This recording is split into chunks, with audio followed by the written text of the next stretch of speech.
Gelinle valla gepleşemiz büyün bir. Deryada su akkan din ötüp gidiyor turumur. Yaşımız olaydı leke hali yaş köngel. Ermanlarını unutacakmız unutturmacak bir dil. Yadan çıkmaydı yaşlık didareke ganimet. Sen de mende hissedeceğin vaktin çelik emanet.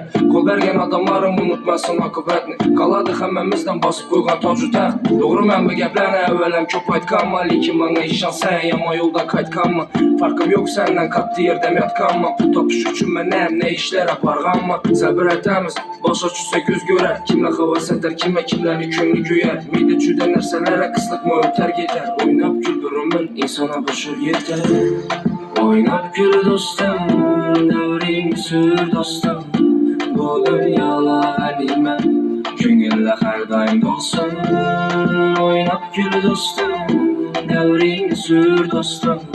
Bu dünyala halime köngülle her daim dolsun. Ula işte isterdim bebaha 2 yaşlı.